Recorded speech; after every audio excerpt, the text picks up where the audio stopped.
Salut tout le monde, j'espère que vous allez bien. On se retrouvait, oui, j'étais très curieux, et oui, pour ce match. Marseille qui faisait face à Reims, parce que oui, il y avait beaucoup de choses qui avaient été dites sur l'Olympique de Marseille, et notamment, bien évidemment, de ce qui avait été proposé, notamment dans les matchs de préparation, cette fameuse réunion qui avait été annoncée comme quoi l'Olympique de Marseille vivait quand même une situation très compliquée, puisque bah, forcément, nouvel entraîneur, un nouvel effectif, et forcément des joueurs qui ne semblaient pas adhérer à ce que demandait le nouvel entraîneur. Il y avait une réunion qui avait eu lieu la semaine dernière notamment, où notamment, eh bien, on disait que eh bien, l'Olympique de Marseille eh bien, avait dû littéralement faire une réunion entre les joueurs et le président pour un petit peu calmer le jeu. De plus, eh bien, il y avait notamment cette rumeur comme quoi Frank McCourt avait décidé tout simplement de ne plus investir cette saison sur le mercato et plus simplement le mercato de l'Olympique de Marseille, et notamment bien sûr à tout ce qui est salarial, etc. etc. Et donc la question méritait d'être posée. Est-ce qu'on risquait pas de voir un début de crise du côté de l'OM, surtout que quand on a vu arriver les joueurs marseillais, il y avait quand même une certaine satisfaction, je veux dire, de ce qui a été proposé, mais dès que le nom d'Igor Tudor, nouvel entraîneur de l'Olympique de Marseille, a été mentionné, a été discuté, a été lancé par le speaker, eh bien les Marseillais, les supporters marseillais, ont donc sifflé l'entraîneur croate. Et on craignait eh bien, que ça pouvait faire péter la poudre. Cela voulait donc dire eh bien, que eh bien, Igor Tudor pouvait peut-être jouer, pas forcément sa tête, mais sa crédibilité eh bien, du côté eh bien, de ce premier match face au Stade de Reims. Et donc on va voir bien sûr ce qui s'est passé dans ce match. On va bien sûr le débriefer avec notamment tout ce qui va s'y passer, c'est-à-dire eh bien, la composition, avec les rappels de bien sûr des meilleures occasions et les buts de l'OM et du Stade de Reims. On ira ensuite voir la prestation globale pour terminer bien sûr avec les tops et les flops. Et enfin conclure cette magnifique émission. Je précise pour information bien sûr qu'il y aura d'autres émissions qui seront faites la semaine prochaine, puisqu'il n'y aura pas de match de championnat la semaine. Mais je vous rappelle bien évidemment qu'on va accélérer au fil des semaines, puisqu'il y aura la Ligue des Champions, l'Europa League et toutes les compétitions européennes et nationales. Bon allez, c'est parti, trêve de bavardage. On va commencer tout de suite par parler eh bien, de la prestation. On va commencer comme à chaque fois avec les compositions d'équipe des deux équipes. Justement, ça rime pour ainsi dire. Donc on avait Ruben Blanco, donc, qui remplaçait donc Paul Lopez qui était blessé. Nous avions ensuite une défense à 3 avec Gigot, Balerdi et Mbemba. A noter que Khaled Tatsar, je crois, est blessé, donc il ne pouvait pas être présent. Ensuite, on avait eh bien, les deux recrues Nuno Tavares et Jonathan Klaus, Valentin Rongier et donc Matteo Guendouzi. Devant, on avait Gerson et Chazis Under. Et enfin devant, on avait Arkadiusz Milic qui devait être en pointe de cette attaque. Donc on voyait notamment un système en 3-4-3 proposé par l'Olympique de Marseille. Du côté du Stade de Reims, eh bien, on prend le système parisien, voilà, le 3-4-2-1 concrètement, enfin le 3-4-1-2, voilà, pour tout clairement, avec donc une recrue, Penz, qui remplace Rajkovic. Ensuite, on a Gravillon, Faes et Abdelhamid, qui est donc eh bien, en défense. Deux joueurs sur les côtés. Alors, il y avait notamment un petit dit, je crois que c'était Abdadou, il y avait notamment Mounetsi. C'était Mounetsi qui était beaucoup plus sur le côté droit. À gauche, on avait Loco. Ensuite, on avait Matsuyama et donc Abdadou. Ensuite, devant, on avait donc notre cher Zenelli qui était un petit peu plus derrière les deux attaquants qui étaient donc eh bien, Touré et Van Bergen qui était présent notamment devant. Van Bergen d'ailleurs j'ai cru que c'était une recrue, mais en fait non, il est toujours là, hein, clairement il est toujours là.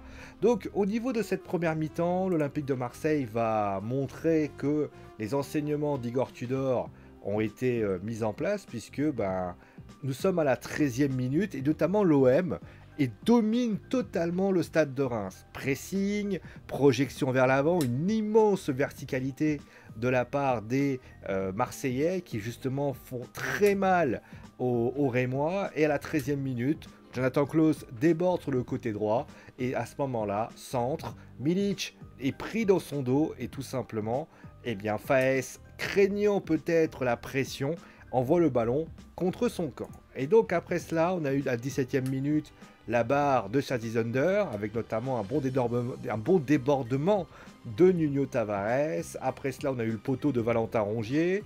Ensuite, on a eu pas mal d'occasions. On a eu Reims à petit remis un petit peu le goût du jour, puisqu'ils ont commencé à réagir. Et notamment à la 43e minute, Van Bergen récupère un ballon. Enfin, Van Bergen qui est servi par Zenelli, prend le ballon, il frappe, Blanco repousse, mais là Guendouzi est là pour dégager le ballon en corner. Heureusement, puisqu'il y avait un Rémois qui avait suivi. Et juste après, 47e minute, juste avant la mi-temps, Nuno Tavares récupère le ballon sur le côté gauche, il contrôle, revient dans l'axe et frappe du pied droit. Pence ne peut rien faire, 2-0 du côté de l'Olympique de Marseille. Voilà, donc après, à la mi-temps, changement, Zenelli sort et Doumbia prend sa place et Reims va mieux. Reims est beaucoup plus aérien, Reims arrive plus à développer leur jeu. On a notamment une équipe de Marseille beaucoup moins aérienne.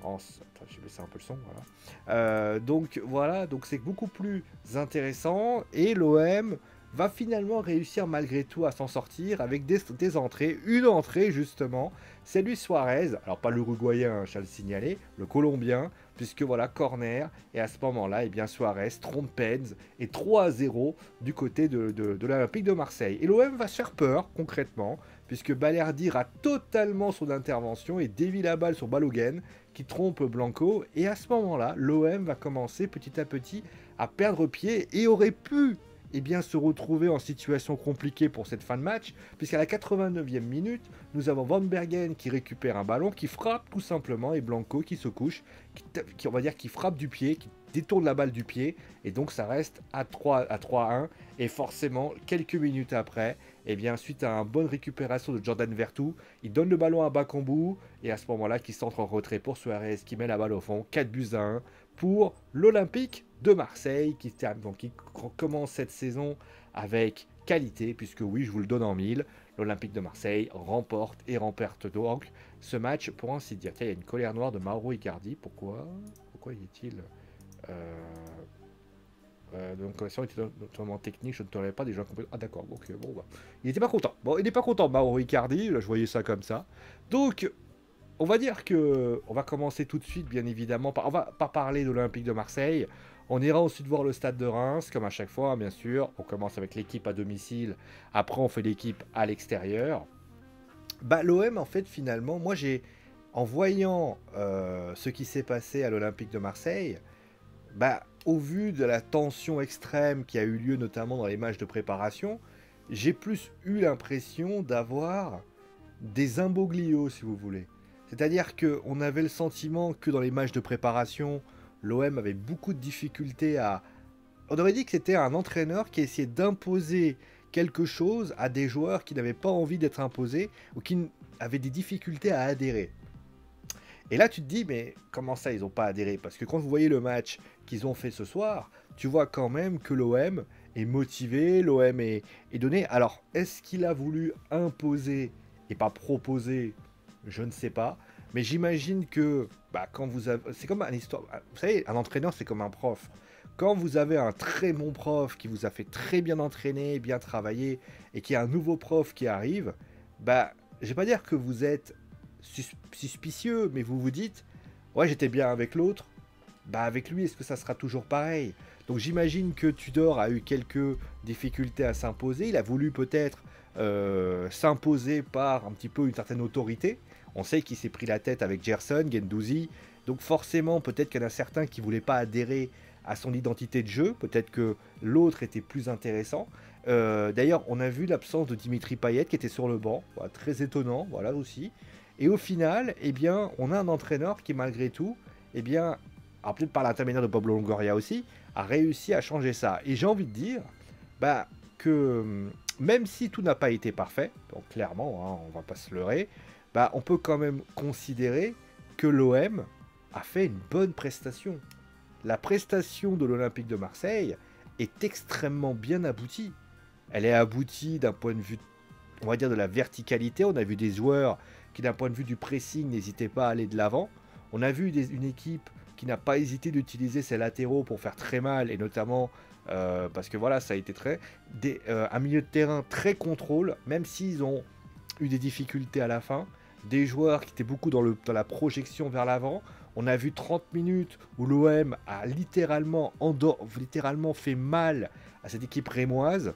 Donc j'ai envie de dire que ça a été... D'ailleurs, les défenseurs, dans les 30-35 premières minutes, n'ont même pas vu le ballon, tellement c'était, du côté de l'Olympique de Marseille, un assaut du côté du but rémois. Et on peut juste se demander comment c'est possible que l'OM ait si peu été, je veux dire, comment dire ça, maladroit, on va dire, dans les dernières passes, dans les derniers gestes, dans les derniers choix, dans ce qui a été proposé.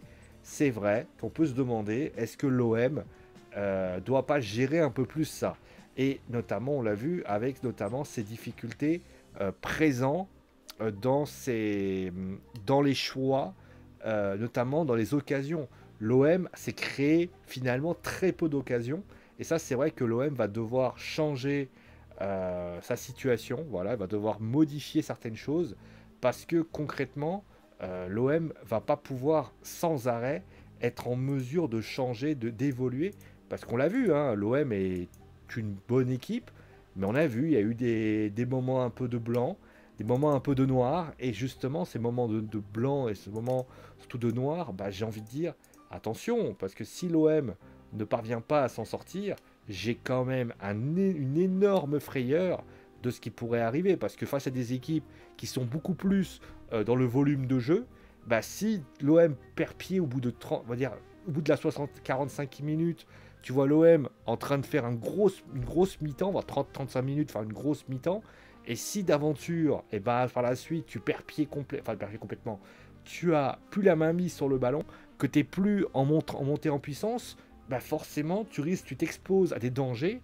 Et attention, alors attention, après, on va pas se leurrer, ce que je dis là, il faut quand même relativiser. L'OM a fait son premier match.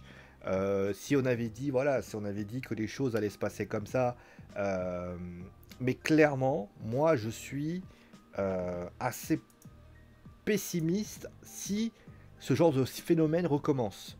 Parce que j'ai l'impression, en tout cas c'est mon avis, hein, que l'OM et les supporters de Marseille, les joueurs marseillais, adhèrent parce que finalement, on a l'impression qu'ils se disent on va lui laisser le bénéfice du doute.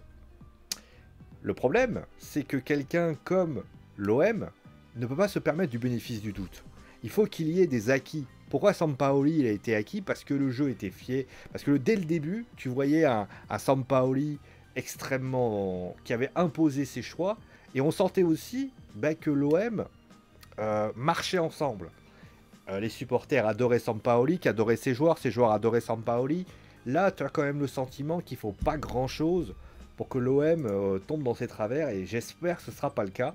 Mais en tout cas, voilà. Par contre, si ça marche, parce que là, je vais terminer avec ça, si ces trous d'air n'ont pas lieu, par exemple pour la Ligue des Champions, ou notamment du côté du championnat, etc., moi je pense que l'OM peut être un concurrent, pas sérieux, au Paris Saint-Germain, qui pour moi s'est remis la tête à l'endroit, mais je pense que l'OM peut faire une belle saison, honnêtement. Alors, être leader, j'ai du mal à y croire, parce que là, ils ont quand même un Paris Saint-Germain qui aujourd'hui a éclaboussé ce qui s'est passé. Ils sont prêts, alors que l'OM n'est pas prêt, voilà. Mais en tout cas, ce qui est certain, c'est que l'OM je pense que l'OM doit s'appuyer sur de cette victoire pour avancer. Valentin Rongier l'a dit en interview, il a dit voilà, moi je pars du principe que c'est... Comment dire? Il y a encore des choses à réajuster et je pense qu'on peut pas lui donner tort. Voilà. Mais après, comme je l'ai dit, il y a vraiment des belles choses qui ont été faites dans ce match. La verticalité, des choses comme ça. Mais, encore une fois, si l'OM veut perdurer avec le temps, ils doivent éviter ces trous d'air qui aujourd'hui sont donnés.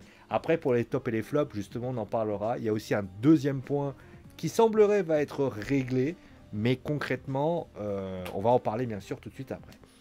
Bon, du côté de Reims, Reims, on peut juste leur dire que la prochaine fois c'est que ils ont fait une première mi-temps compliquée, où tout simplement ils n'ont pas pu faire leur jeu. Ils n'ont pas pu être dominants. Ils n'ont pas pu sortir les ballons.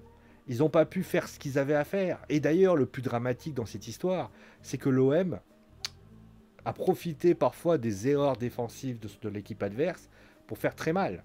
Et aujourd'hui, bah, dans l'axe, ça n'a pas été ouf. Les latéraux ont eu beaucoup de difficultés, que ce soit Munetsi ou Loco. Ça a été compliqué pour tout le monde.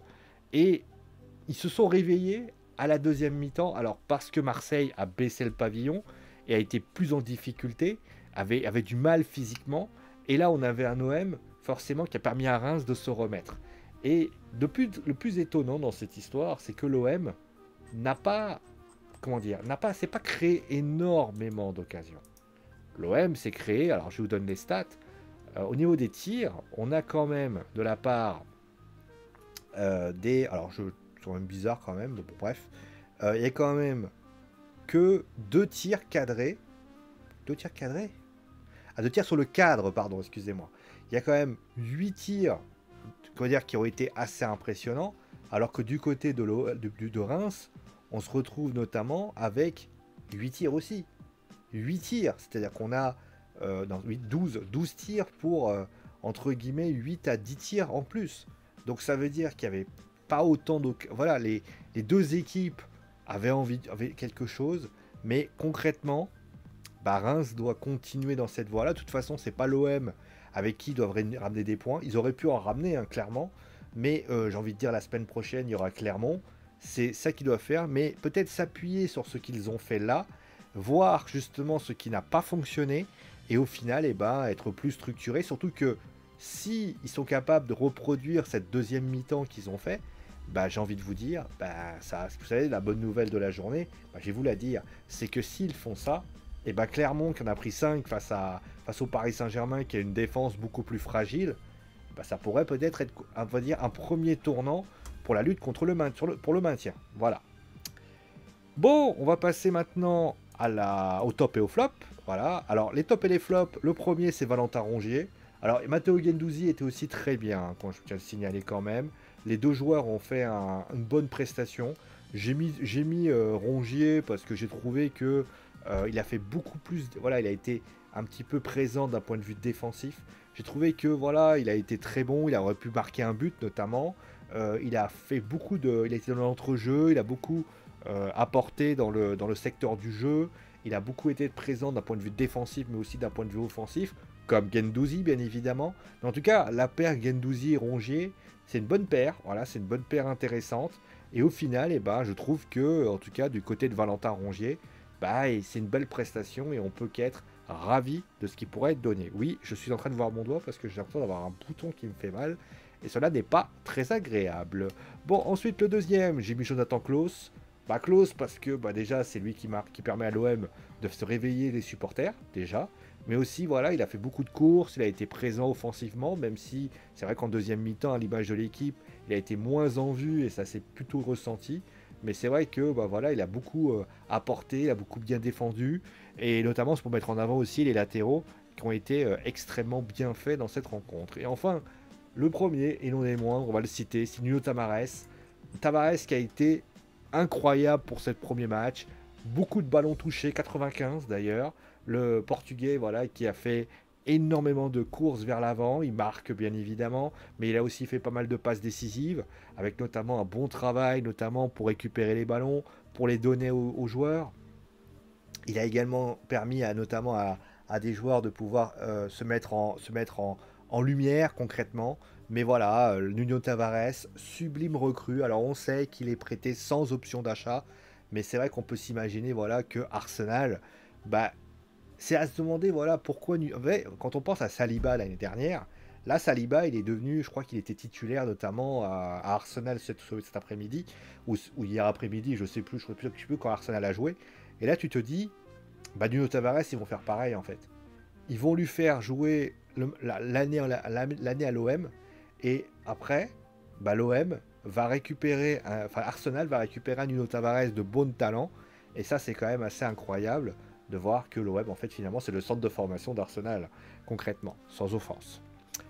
Bon, après, pour les flops, le premier, attendez, si je mets pas la truc comme ça, c'est pas bon. C'est Arkadiusz Milik. Alors, Milic, bah, je pense qu'il n'y a pas grand... Alors, juste pour précision, parce que je sais qu'il y en a certains qui vont encore râler. Oui, Suarez n'est pas dans les tops. La règle elle est simple. Et je ne vais pas commencer à la changer parce que c'est une nouvelle saison ou parce que c'est les beaux yeux du monde entier. Il faut faire 45 minutes pour avoir la droit de participer au top ou au flop, dans les mêmes cas. Donc ça veut dire que, étant donné que même si Suarez aurait marqué 23 buts, il n'aurait pas été dans les tops. Donc voilà, ça c'est la première chose à dire. Parce que je sais déjà qu'il y en a certains qui n'auront pas, de toute façon il y en a certains, je suis sûr qu'ils n'auront même pas vu la vidéo, ils auront déjà en train de râler. Bon, voilà, clairement. Donc pour revenir à Milic, bah en fait Milic, pourquoi j'en parle?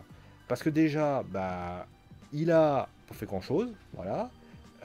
Il a pas tiré. Il a pas tiré. C'est ça qui est incroyable pour Arkadiusz Milic, c'est qu'il n'a même pas tiré au but. Et quand tu vois celui qui arrive, donc Suarez, et lui, Suarez, il arrive, il la veut, il marque, il essaye, il tente de trouver des solutions, et il marque un doublé.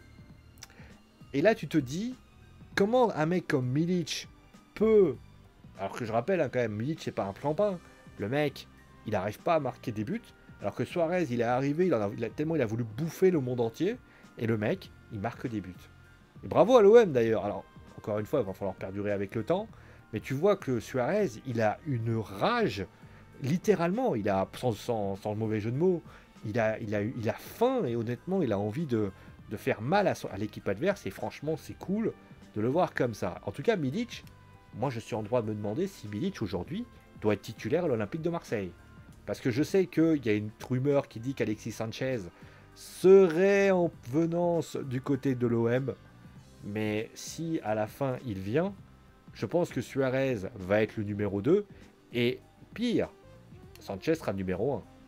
Tu ne fais pas venir Alexis Sanchez pour le faire garder comme ça, concrètement. Donc après on a eu donc l'écho. Locaux, pardon, pas l'écho. Bah, tout simplement parce que vous avez pu le remarquer, il a tout simplement pris des vagues dans tous les sens. De toute façon, les latéraux, Rémois, ont pris tellement de vagues au bout d'un moment qu'ils avaient froid. Je pense d'ailleurs qu'ils devront faire un test PCR pour pas avoir le Covid, parce qu'à un moment donné, ils ont pris tellement de volets. Ah, c'était littéralement, c'était pas le Mistral qui était rentré, quoi. Il y avait 2 joueurs, c'était impressionnant. Donc voilà, c'était compliqué pour lui, Bradley Loco, qui n'a pas vraiment existé dans cette rencontre. Et j'ai envie de vous dire, bah c'est comme ça, c'est la vie. Et c'est Panzani. Et enfin le dernier, bah, c'est Faes. Bah, déjà le but contre son camp, hein, clairement. Mais également, voilà, le début de match. Il a essayé de faire ce qu'il pouvait, mais il a fait que dégager. Le mec, il a fait poum, poum, poum, poum, poum, poum, poum. Alors ses copains à côté de lui n'étaient pas ouf, hein, clairement. Mais on a senti un manque de sérénité. On avait l'impression qu'il était complètement à l'ouest. Et d'ailleurs, contrairement à ses partenaires qui avaient essayé qui petit à petit remontaient, lui, il avait l'impression qu'il était un peu dans le dur. Alors que Abdelhamid a été quand même plutôt intéressant, même si c'est vrai qu'il a quand même galéré. Mais en tout cas, ce qui est certain, c'est que Faes, bah, ça encore une fois, bah, encore une fois, malheureusement pour lui, c'est un flop 1 par rapport à ce qui s'est passé. Voilà. Bon, on va regarder rapidement le classement général. Bon, le classement qui est... Bon, il ne veut pas dire grand-chose, le classement, puisque le Paris Saint-Germain est leader parce qu'il y a une différence de but. Mais voilà, il y a tout le monde à gagner, match nul, etc. On verra ce qui se passera la semaine prochaine. D'ailleurs, la semaine prochaine, on va aller voir le calendrier de la saison prochaine, de la semaine prochaine, puisqu'on aura un alléchant Nantes-Lille. D'ailleurs, pour vous expliquer ce qu'on va regarder donc dans la foot zone la semaine prochaine, vous aurez un PSG Montpellier qui vous seront proposés, puisque match à 21h. Et vous aurez on restera notamment avec Marseille et Paris, je le vois là, puisqu'on aura le Paris Saint-Germain qui fera face à Montpellier, et enfin Marseille qui ira à Brest, encore une fois. Juste pour information, je ne peux pas vous garantir que Nantes-Lille sera fait ou non, je vous tiendrai au courant. Et pour information, même si pour l'étranger, regardez les programmes télévisuels de ce cher truc, voilà, on va regarder. Alors, bah tiens, c'est un peu le bordel. Bon, vrai, en tout cas, voilà ce qu'il en est. En tout cas, merci à vous tous d'avoir suivi l'émission. Portez-vous bien. Et bien évidemment, on se retrouve très vite pour une nouvelle émission. Là, demain, après-demain, ça sera Raw. Lundi, il n'y a pas d'émission pour le moment. On verra si je fais un article dessus. En tout cas, merci à vous tous. Gros bisous et à très vite.